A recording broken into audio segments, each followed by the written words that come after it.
This video is a basic guide on how to solve a 4x4 cube. But before we go into how to solve a 4x4 cube, let's look at the similarities between the 4x4 and the 3x3. One similarity we notice is they both have 6 sides in the same color pattern, which is good. Something we're used to. Notice this one has 4 corners on the top and 4 corners on the bottom. This one also has 4 corners on the top and 4 on the bottom. But the difference is, this one only has 1 edge per side. This one has 2 edges per side. So in order to fix that, we're going to make sure when we solve this, we get these edges paired.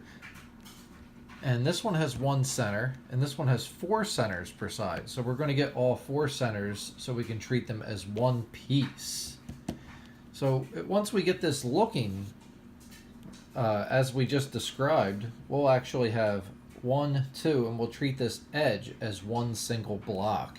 So we'll be able to solve it very similar to a 3x3 cube. So let's get started. The first thing we're going to do is we're going to get all of the inside pieces, or the centers, to be the same color.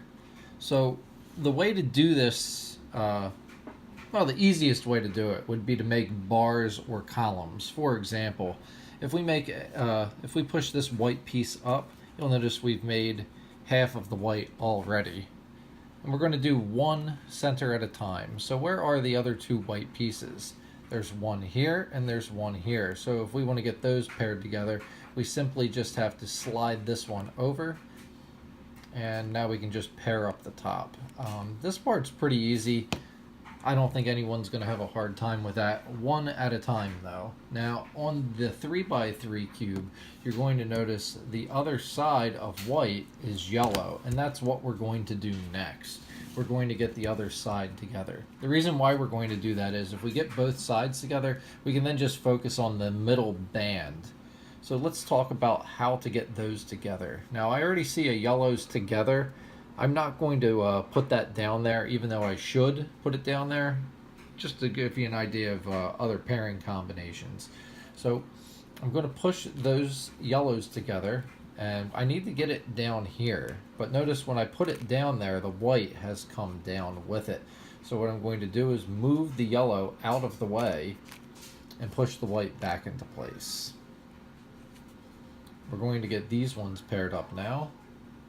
I think we can just push that up and over. We've made our bar. Now, we want to put it here, but when we pull that yellow down, the white is going to take its place. So we're going to have to push it back up. So my suggestion would be to take that yellow and move the yellow out of the way, spin it, and push the yellow back. Now, by pushing the yellow back, it's going to push the white back with it. And this is what we call first 2 centers.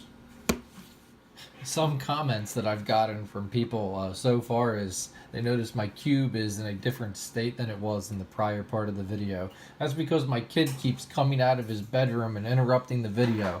So every time I try to redo one of these steps, I think you get the point. But anyway, we're going to work on 2 adjacent centers. So what I like to do is I'll keep the white on top and we'll do the red and blue. Here's a red bar already. Let's get the other red bar going. Where is it? Here's another red. There's another red. We've put the red on the bottom, so if we move the top, it won't really mess it up. Put that one on the top, and we'll move it in. That was pretty straightforward. Notice the blue is supposed to go on here. I already have part of the blue made, so I will take the top or the bottom. Doesn't really matter. Now, I got to get these paired up in a bar. So what I'm going to do is I'm going to push it over. Needs to be in the top corner here, and push it back. So if I just push the blue bar over here, it's going to knock the red out of the way. So I'm going to understand I need to take the position of these 2 blocks. Take its position now. And there we go. We have our next 2 centers. I got very lucky and these 2 centers were already solved. So in the next part of the video, I will unscramble these and show you what's called the last 2 centers. So to get the last two centers, notice we have a blue here. This one has to be orange, and this one would have to be green. If we hold it like that, probably be pretty easy to differentiate what we're doing here. We already have a orange bar here. Push it like that.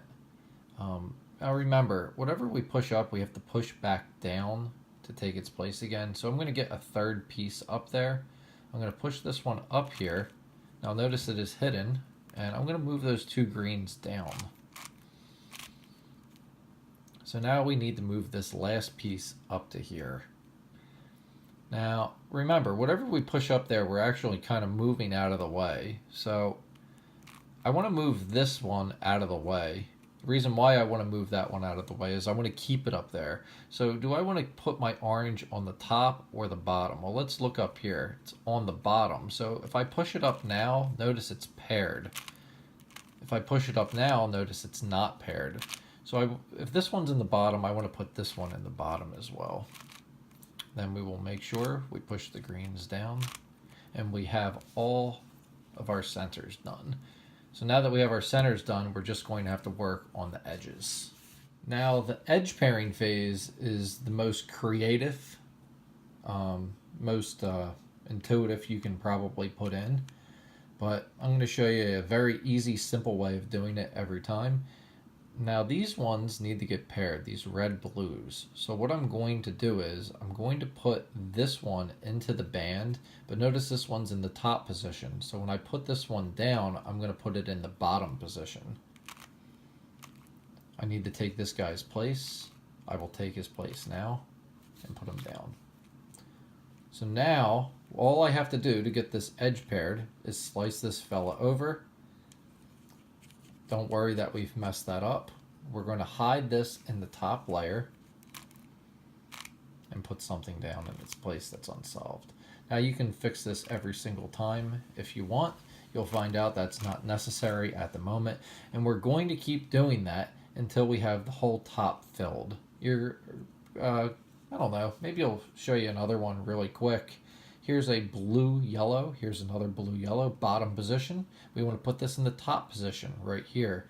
So we're going to push that up into the top layer, take its spot, push it back down.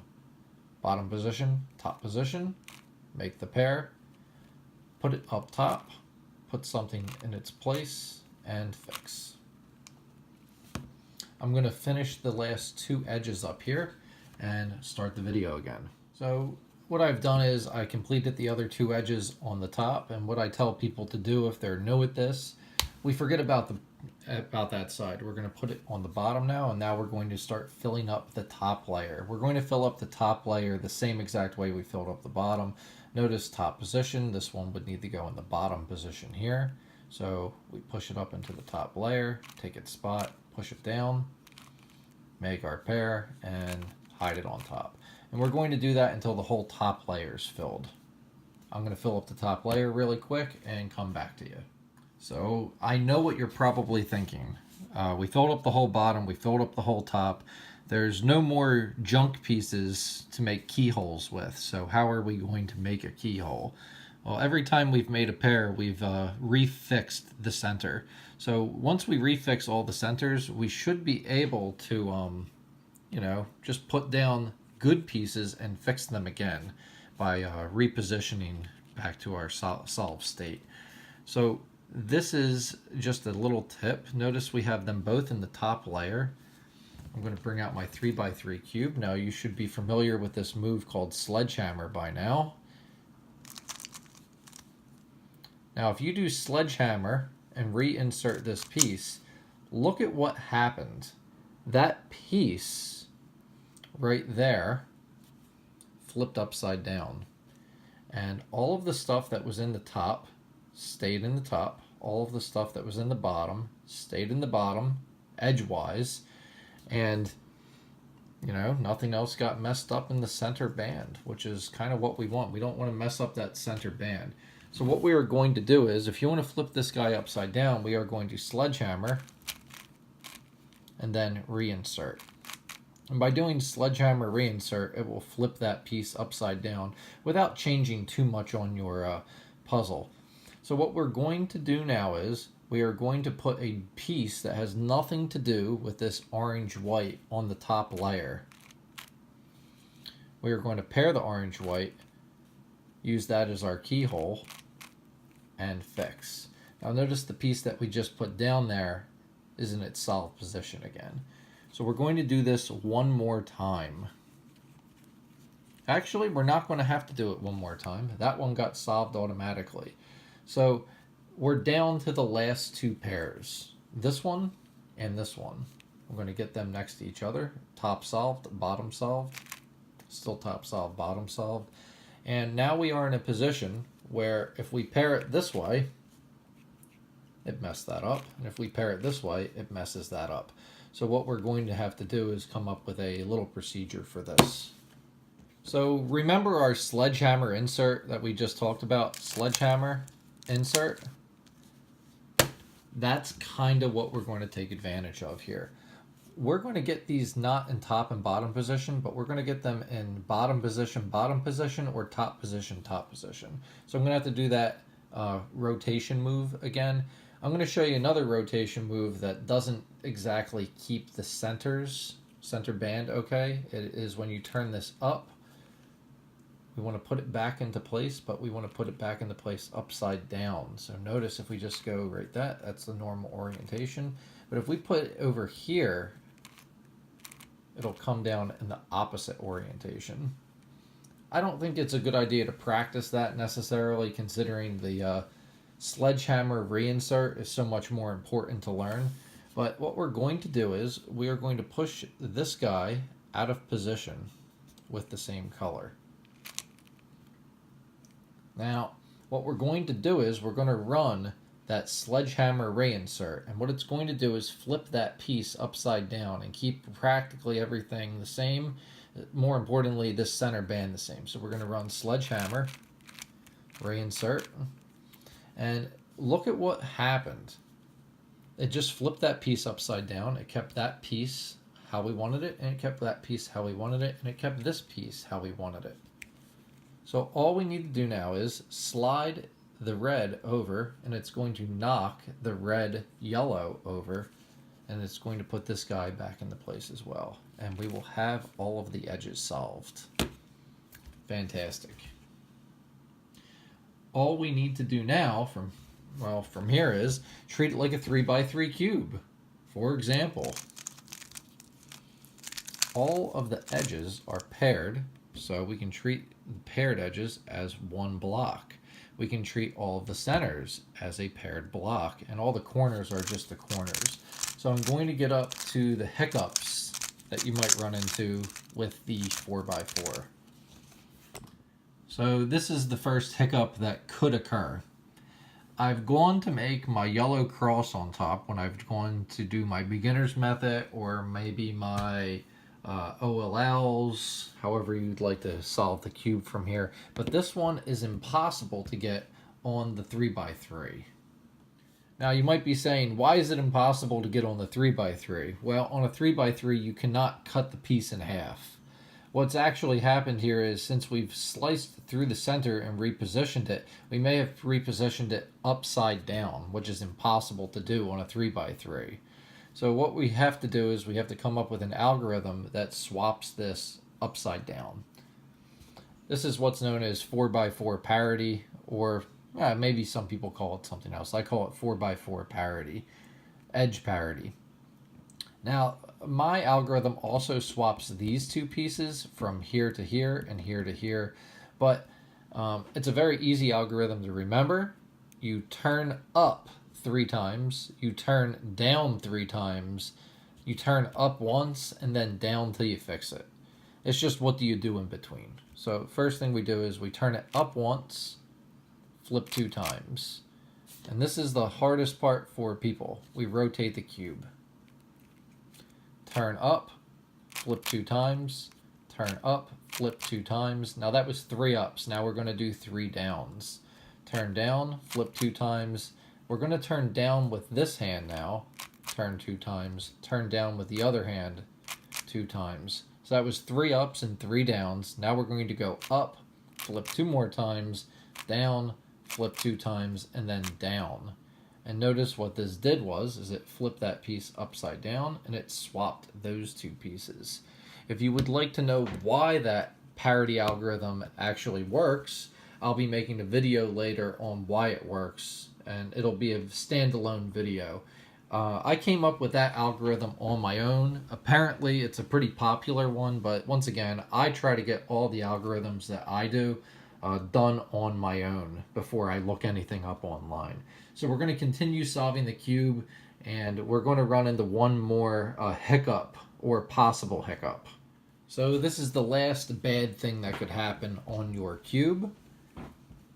It's fully solved, except this one and this one need to be swapped. This is impossible. This is an impossible occurrence on the 3x3. Now, you might realize this has happened a little before you get to it. So if you want to fix it before you get to the last step, you can always fix it before. Now, I don't really care how you like to move middle layers. I'm just going to move the one layer. So what you do is you move the middle layer twice, hit the top twice, middle layer twice again, hit the whole top twice, the whole top 2, hit the middle layer twice again, and then just hit this middle band twice. And what that did is it'll switch the front one and the back one. That one is a much easier algorithm to remember, but I think it's a little more cumbersome. Once you get quick at it, I think that one is going to take you just as much time as the other one. I hope you guys enjoyed the video. Keep a watch out for the reason why the 2 parities actually work. They did take me quite some time to figure out on my own, and I hope you enjoyed the video. Thank you.